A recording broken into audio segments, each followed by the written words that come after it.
अस्सलाम वालेकुम dear students, this is me Alisha Solanki. आप देख रहे हैं biology with Alisha Solanki. Class 12 के बायोलॉजी का चैप्टर नंबर 1 डिस्कस करेंगे, homeostasis.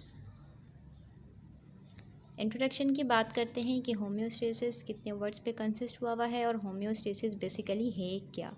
The term homeostasis consist of 2 words. Homeo means same, stasis mean to stay, मतलब सेम रहना, टू स्टे, किसी भी चीज़ का सेम रहना। लिटरली मीनिंग इसकी है इस टू स्टे सेम।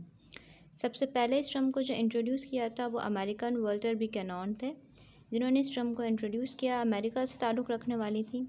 इन्होंने ये डिस्क्राइब किया था कि homeostasis is a set of regulatory mechanism है by which biological processes maintain stability while adjusting to the changing condition।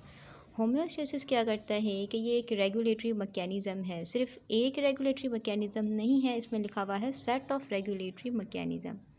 ये सेट ऑफ रेगुलेटरी मैकेनिज़्म है जो हमारी बॉडी के अंदर बायोलॉजिकल जितने प्रोसेस होते हैं उनको मेंटेन करता है, उनको स्टेबल करता है। अब वो चाहे टेम्परेचर को बैलेंस करने का हो, हार्मफुल टॉक्सिक मटेरियल को रिमूव करने का हो, या वाटर को बैलेंस करने का हो।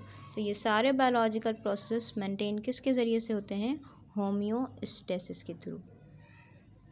अगर हम बात करें ऑर्गेनिज़म्स की, तो आप सबको पता है कि ऑर्गेनिज़म्स जो है वो टेरेस्ट्रियल और एक्वेटिक एनवायरनमेंट में रहते हैं। ठीक है, टेरेस्ट्रियल मीन्स खुश्की में रहने वाले होते हैं, एक्वेटिक मीन्स जो पानी के अंदर रहते हैं। ये क्या करते हैं? अपने एनवायरनमेंट के हिसाब से अपने बॉडी को किस तरीके से मेंटेन करते हैं। एनवायरनमेंट हैव वेरिएबल, ठीक है, चेंज होता रहता है मॉडरेट टू एक्सट्रीम कंडीशंस में, जिसमें ऑर्गेनिज़म्स के अंदर डेवलप हो जाती हैं फिजियोलॉजिकल चेंजेस इनकी बॉडी में। अगर हम देखें एनवायरमेंटल चेंजेस के पॉइंट ऑफ व्यू से, तो ऑर्गेनिज़म्स को ज़रूरत होती है मेंटेन करने की अपने इंटरनल एनवायरनमेंट को अप टू सुटेबल लिमिट्स। एक मिसाल देकर अगर हम समझें कि अगर हमारी बॉडी का टेम्परेचर जैसे है 37 degree centigrade, it is remain same if there is change in the body temperature. आपकी बॉडी का टेम्परेचर है 35 डिग्री सेंटीग्रेड, ठीक है, और अगर बाहर जो है एनवायरनमेंट में टेम्परेचर जो हो रहा है वो है 50 डिग्री सेंटीग्रेड, तो इसका मतलब ये हुआ बाहर का एनवायरनमेंट 50 डिग्री सेंटीग्रेड है, अंदर का environment 37 degree centigrade. Internal environment ज़्यादा ठंडा है एज़ कम्पेयर टू बाहर के एनवायरनमेंट से। बाहर ज़्यादा गर्मी है, तो क्या होगा कि हॉट कंडीशन हमें हमेशा कोल्ड कंडीशन की तरफ भागने की कोशिश करती है। तो 50 डिग्री सेंटीग्रेड जैसे ही अंदर इंटरनल बॉडी के अंदर घुसने की कोशिश करेगा, तो होम्योस्टेसिस क्या करेगा कि आपकी बॉडी के टेम्परेचर को मेंटेन करेगा। ठीक है, इंटरनल एनवायरनमेंट एक लिमिट में मतलब खुद को महफूज करता है। तो 37 डिग्री सेंटीग्रेड आपका रिमेन सेम रहेगा, भले चाहे बाहर का एनवायरनमेंट कुछ भी हो। नेक्स्ट अगर हम बात करें कि एक्सटर्नल एनवायरनमेंट और इंटरनल एनवायरनमेंट की हम बात कर रहे हैं, लेकिन ये है क्या? What is external environment and what is internal environment? देखें बेटा, एक्सटर्नल एनवायरनमेंट आपके तमाम जो सराउंडिंग फैक्टर्स होते हैं जो आपकी बॉडी के बाहर जो आपकी ग्रोथ को और सर्वाइवल बिहेवियर को अफेक्ट करते हैं, ठीक है, उस तरीके के एनवायरनमेंट को आप कहते हैं एक्सटर्नल एनवायरनमेंट।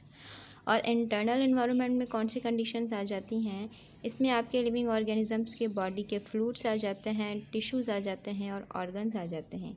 ये आपकी बॉडी के इंटरनली चीज़ें जो होती हैं वो आपके इंटरनल एनवायरनमेंट कहलाते हैं। तो इसका डिफरेंस हमेशा याद रखिएगा कि surrounding factors outside the body जो आपकी बॉडी की ग्रोथ को और सर्वाइवल बिहेवियर को अफेक्ट करे, it is a external environment. और इंटरनल एनवायरनमेंट में क्या जाते हैं? फ्लूइड्स, टिश्यू और ऑर्गन सिस्टम। ठीक है, अब बेटा हम बात करते हैं कि हु कंट्रोल फीडबैक सिस्टम। अच्छा जी, अब आपके पास जो है 3 बेसिकली रेगुलेटरी मैकेनिज़्म होते हैं। पीछे पढ़ के आए थे हम रेगुलेटरी मैकेनिज़्म, तो कितने टाइप के रेगुलेटरी मैकेनिज़्म होते हैं?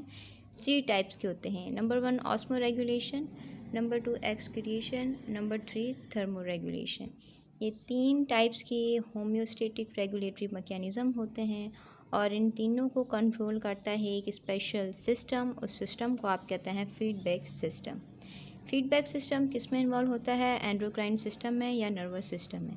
इसके थ्रू जो है ये आपके तीनों प्रोसेस रेगुलेटरी जो मैकेनिज़्म है ये कंट्रोल होते हैं। इंशाल्लाह ताला नेक्स्ट वीडियो में हम पढ़ेंगे कि what is osmo regulation, what is excretion and what is thermo regulation.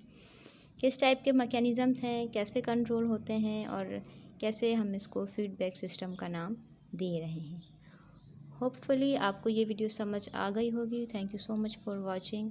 कोई भी क्वेश्चंस हो अगर आपको इस वीडियो में, इस लेक्चर में, तो आप कमेंट करके मुझसे पूछ सकते हैं।